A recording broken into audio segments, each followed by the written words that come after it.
Magandang araw mga bay. Sa muli, balik na naman tayo sa lahat para makipagsapalaran at baka sakali na meron tayong mahuli at may uwi. Siyempre, para may lagay sa pagkainan. Solo dive pa rin ako mga bay.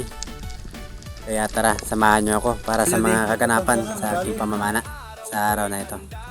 Let's go!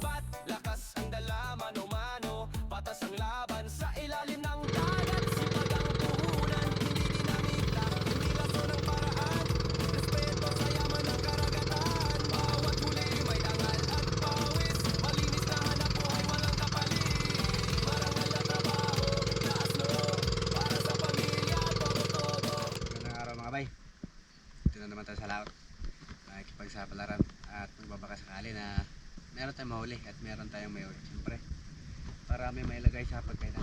Napakaganda ng panahon mga bay. Sakto. So, magpiprepare lang mga bay. Tapos, straight action na. See you in action. Let's go. Let's go. Lusong kagad tayo mga bay habang maganda pa ang panahon. Medyo maganda rin yung visibility, kaya medyo excited ako sa pagkakataong ito. Nag-load na rin agad ng pana para ready to shoot anytime na meron tayong maging target. Alright,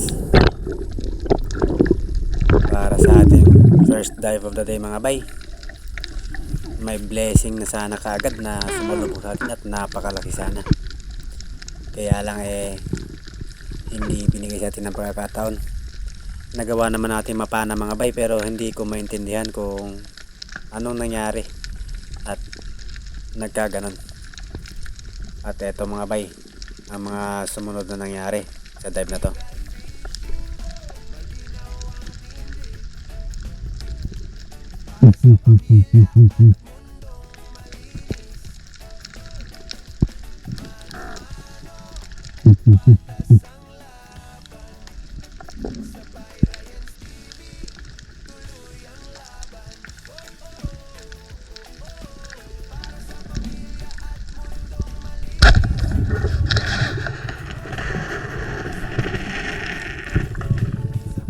Tinamaan naman mga bay yung aking kalabitan, yung giant trevally.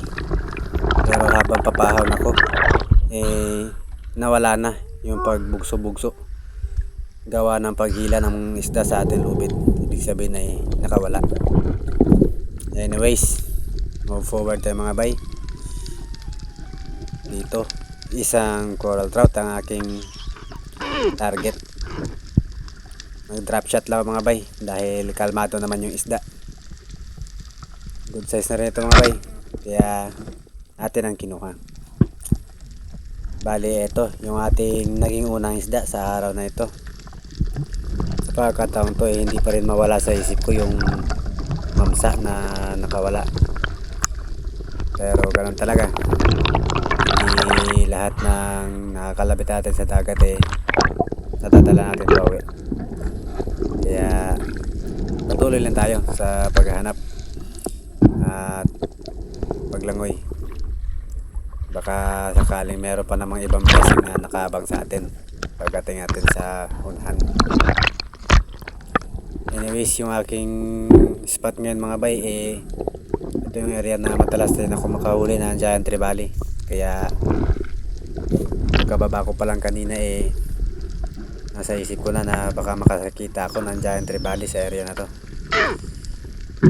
Bali, iniwan ko muna yung area kanina kung saan ako nakapana at inikot ko muna yung bahura para naman maging kalmado yung mga isda doon at baka sakaling meron na namang mapadaan o mapatambay ulit na mamsa doon sa spot. Ito mga bay, pag drop ko sa may ledge ng bahura may nakita agad ako isang harlequin sweet lip at good size na rin. Kaya akin itong nakalabitan at maidagdag na natin sa ating huli sa araw na ito. Napakaganda ng panorama mga bay dahil napakalmado ng kilos ng isda. Kaya nakapag-aim tayo ng maganda.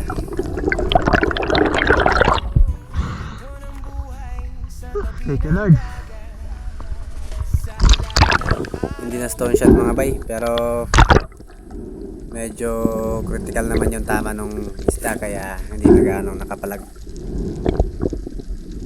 Siguro ay nahagip yung ibang mga vital organ niya sa katawan niya nung aking pinana kaya hindi na siya gaano pumapalag. At maganda naman ito para sa atin dahil hindi na tayo mahihirapan sa pag-retrieve o pagkuha ng isda.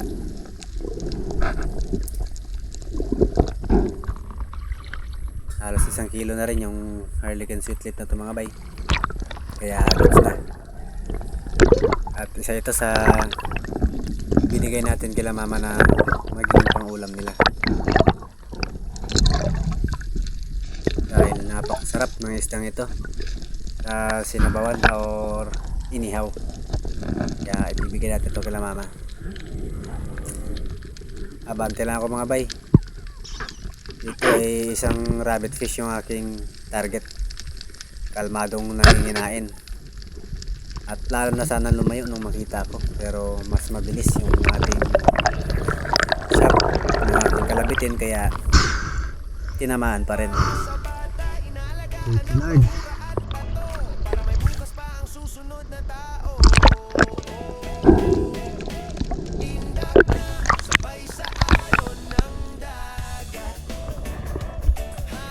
Lapo danggit tawag namin dito. Kapamilya rito ng mga rabbit fish na madalas kong mahuli, yung yellow spotted rabbit fish. Ito mga bay, napadive ako bigla dahil nadaanan ko itong lapu-lapu o coral trout. Ayun, tinamaan mga bay. Sa kabila ng medyo nababala pa rin ako dahil hindi pa rin mawala sa isip ko yung nakawalang mangsa. Meron talaga mga blessing na nagpapakita sa atin at sa awa ng Diyos tinatamaan naman natin kapag kinakalabitan.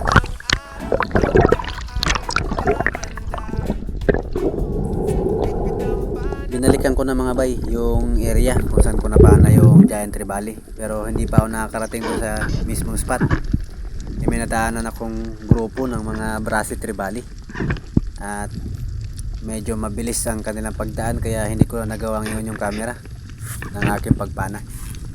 Ang importante tinamaan ko at eto, nagsagawa naman tayo ng retrieval dahil nagawa nitong isabit yung ating line sa mga bato. Medyo malaki na rin mga bay, more or less 4 kilos, kaya medyo nabawian na ako ng pangamba dahil kahuli na tayo ng malaking isda.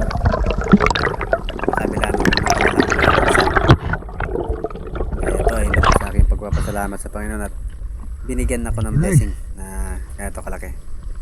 Isang brassy trevally mga bay, isang uri rin ng mamsa na hindi na ito ganong lumalaki.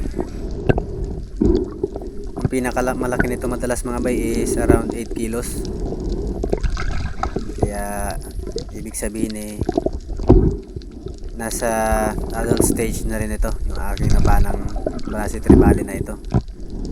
Medyo mahaba ang kanyang katawan mga bay kumpara sa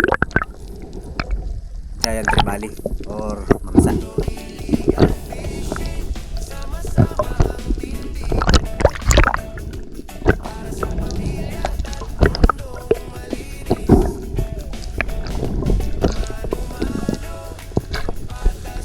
Malapit sa buntot yung kanyang tama mga bay, gawa ng medyo mabilis ang kanilang pagdaan.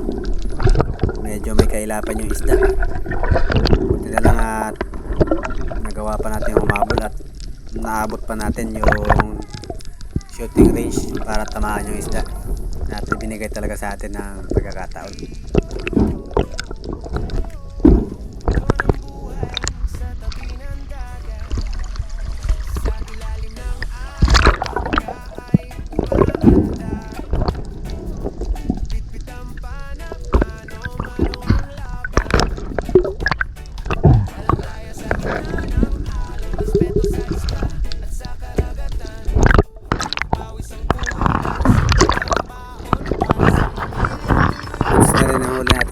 na ito mga bay.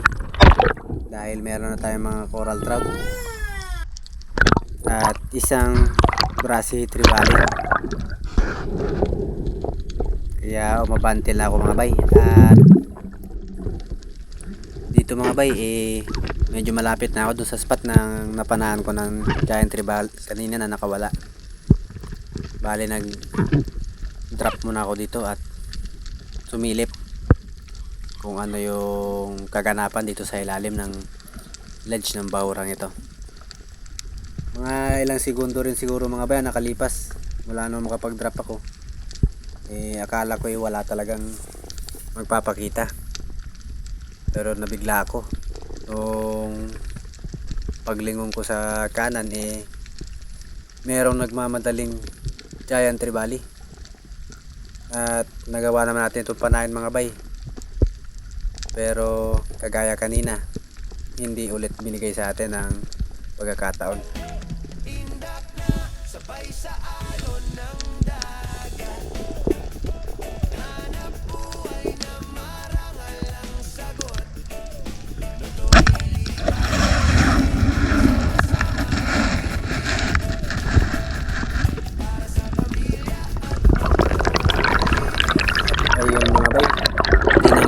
Giant trevally, pero ilang segundo lang yung lumipas at nawala na naman yung pagbukso-bukso ng ating lubid.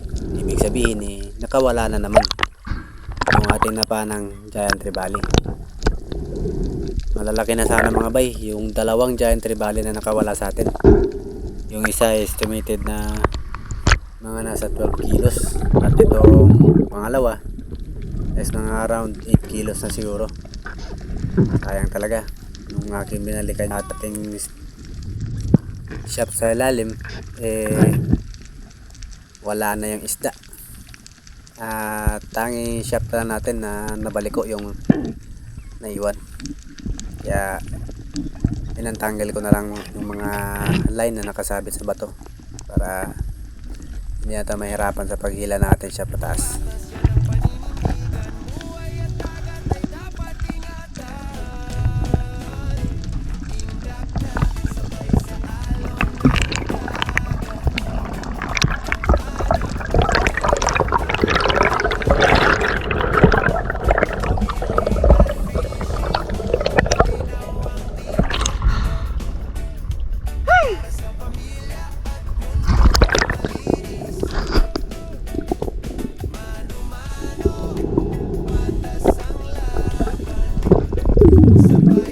Dito nga habang pababa ako mga bay mayroong mga shark na karel na padaan-daan at hindi ko in-expect na mayroon pala nag-aantay sa atin sa ilalim na isang malaking target, isang tiger mga bay o uri ng isang coral trout. Malaki na ito mga bay dahil mahigit na ito 1 kilo. Kaya hindi na ako nag-aksaya pa na panahon nung aking maabot yung shooting range ay kinalabitan ko na kagad dahil medyo mailap yung coral trout na ito. Dito sa area na to maraming beses ko na itong sinubukan panain, pero talagang mas nauna yan tayong nakikita at nai-spook agad yung isda, kaya hanggang tingin lang tayo ng mga pagkakataon yun. Pero ngayon mga bay nakalabitan na natin at nahuli na natin yung coral trout na ito.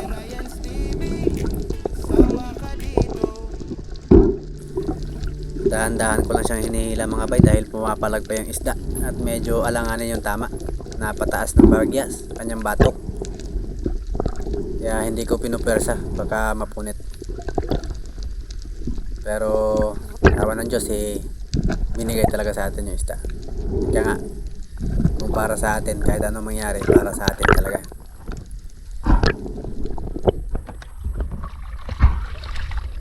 Oversize yung tiger na ito mga bay.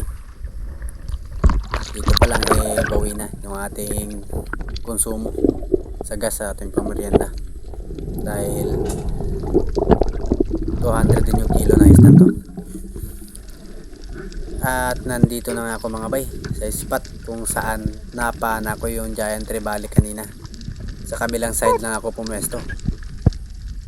At pagdungo ko nga mga bay, mayroong nag-aabang sa atin mga bay.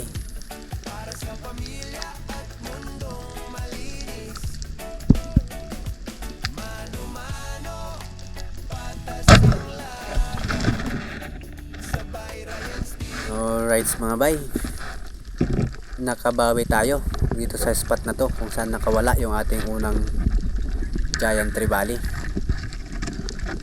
Hindi fatal yung tama ng isda, kaya malakas pa ito nakapalag at nagawa niya pang isa niya sa ilalim.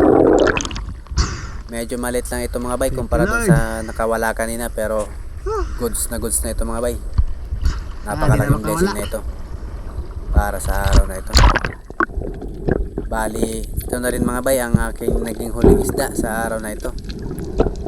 Kaya dito ay relax lang ako at tinali ko muna yung aking spear gun barrel sa ating linya para hindi naman maanod at mawala. Saka nag-ipon na maraming hangin at binalikan ko na sa ilalim para isagawa yung ating retrieval sa giant trevally na ito. Nag-range lang ito mga bay ng mahigit 3 kilo on scale, pero goods na. Napakalaking blessing ng mga bay para sa araw na ito. Hindi naman tayo nahirapan sa ating pag-retrieve sa isda dahil hindi naman ganun katindi yung pagkatanggal ng ating linya at pagsabit ng ating shop sa bato. Kaya nagawa natin ma-retrieve yung isda sa ating first attempt. Sobrang thankful ako mga bay dahil hindi na tayo pinahirapan ng ating huling isda para sa araw na ito.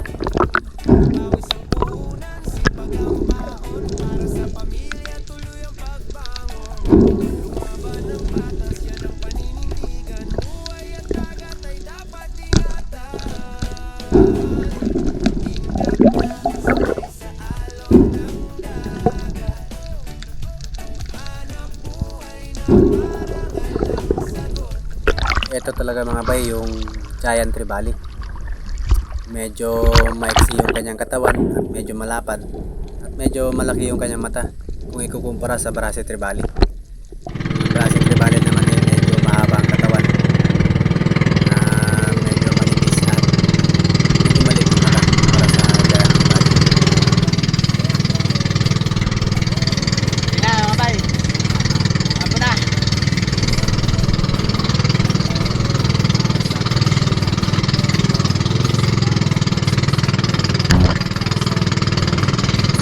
Yung ating pamamahan sa araw na ito mga bay, at habang pauwi nga tayo nag-lowbat na yung ating GoPro kaya hindi ko na nakunan yung mga sunod na mga kaganapan doon sa tabi.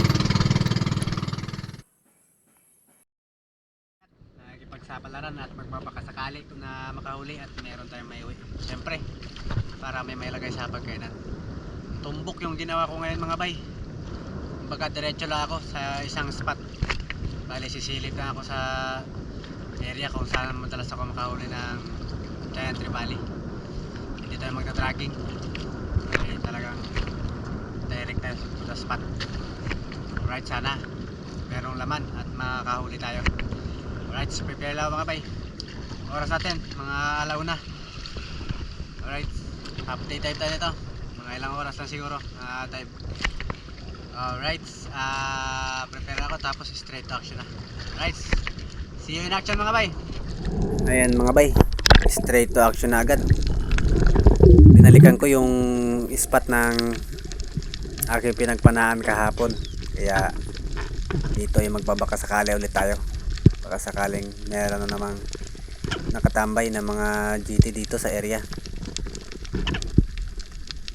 Sa dive na ito mga bay, warm up dive lang muna, pero meron kaagad na nagpakita sa atin, isang yellow dot trevally mga bay. Medyo malaki na rin, kaya kukunin na natin.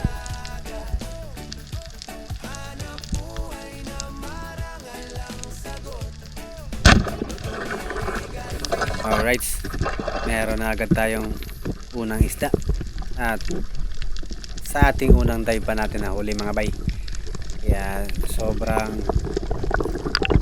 magandang senyales ito na magiging maganda yung ating pamamana sa araw na ito. Thank you, Lord.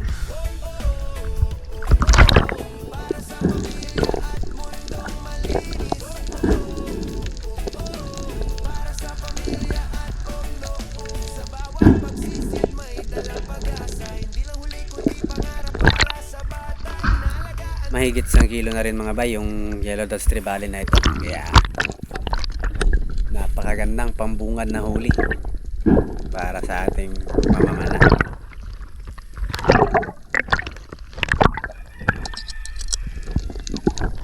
Fish secured. Dito mga bay, habang papunta ako doon sa kabilang spot na kadugtong lang din ang bahura na to, ay nadaanan ko ito na patingin-tingin sa atin. Isang uri ng coral trout o tiger. Ayan, tinamaan ulit natin mga bay. Malaki na rin ito mga bay, halos kaparehas nung nahuli natin kahapon na spine shot. Kaya hindi na gaano malakas yung pagpalag na isda at napakaganda ng matama. Kaya Thank you, Lord. malaki yung chance na matadala natin ito pauwi. Alright, mahigit 1 kilo na rin ito mga bay. Kaya boundary na kagad tayo sa ating dalawang isda para sa araw na ito. Dito mga bay, medyo hapon na dahil talagang hapon na ako nung makapalaot. Gawa ng nag-aasikaso pa tayo sa bahay bago tayo makapalaot.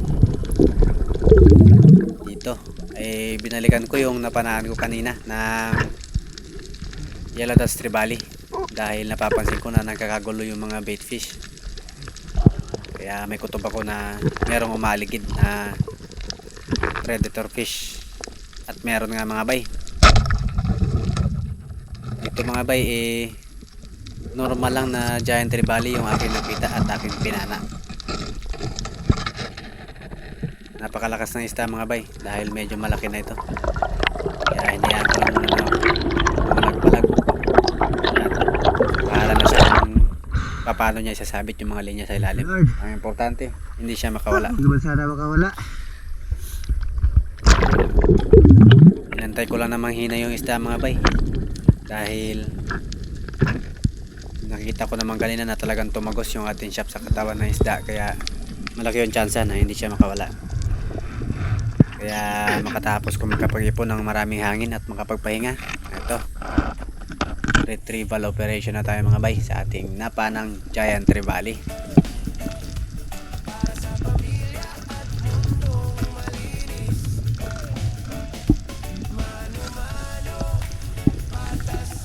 Mahina na yung isda mga bay, hindi na halos gumagalaw. At nabigla ako mga bay nung mahawakan ko yung isdang ito dahil meron ako napansin kakaiba. Hindi ko normal na nakikita sa mga giant trevally na aking napapana o sa anumang uri ng isda na aking nahuhuli.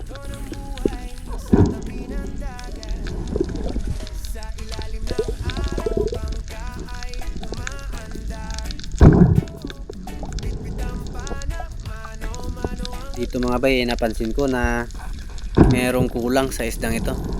Merong disability yung isda. Siguro ay inborn na ito dahil wala namang tanda ng mga biglat na naging dahilan. Kulang yung kanyang palikpik sa ilalim mga bay. Kaya kung mapapansin natin, parang may bawas yung katawan ng isda. Sa kabila ng kanyang kalagayan nakasurvive pa siya at umabot pa siya sa stage na ganito kalaki. Sobrang bagsik talaga ng ganitong klaseng isda mga bay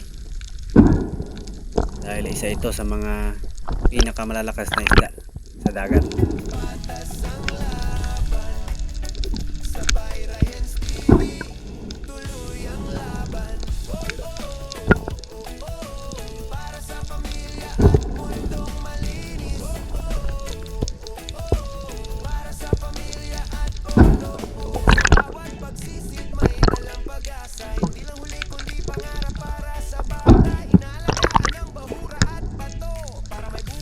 Ito na mga bay, ang ating trophy fish of the day.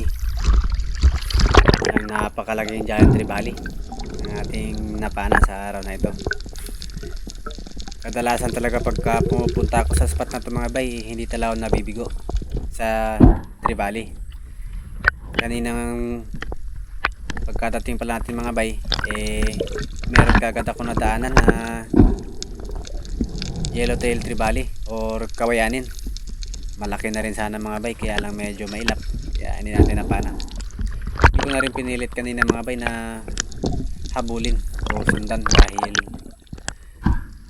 kabababala natin at hindi natin pwedeng pilitin yung ating katawan. Magkikita pa rin naman siguro kami nung kawayanin na yun, mga ilang araw.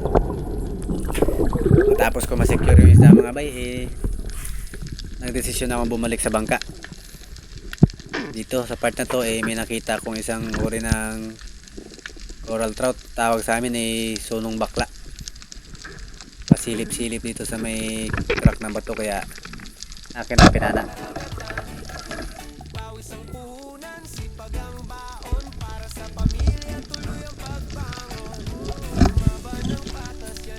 Alright, ito na mga bay ang huling isda sa araw na ito.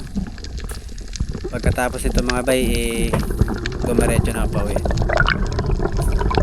At medyo madilim na nung makarating ako sa bahay at nung magpatimbang ako ng isda,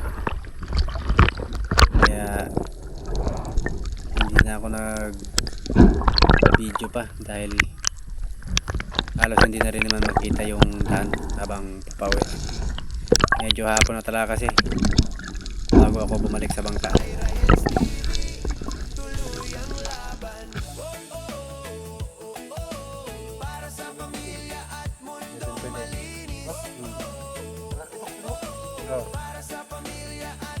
Meron din sanang kawayanin kanina, hindi ko lang napana. Grabing ilap doon sa doon bandang parte sa pinanahan ko na yan. Grabing ilap na mga ganyan. Wala, ako lang. 5. Alis. 6. Tiger po. Yung nag-regal mo? Tapos malaki siya kaya kanina. Ano lang yung kanina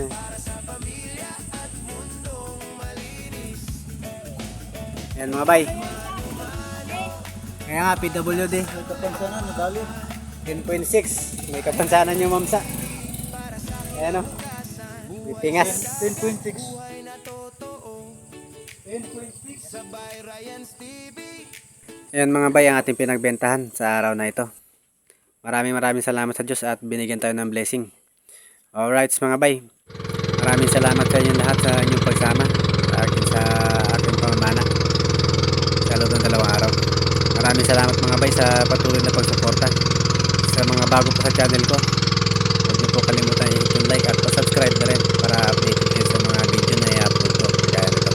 Hanggang sa muli mga bay, peace out!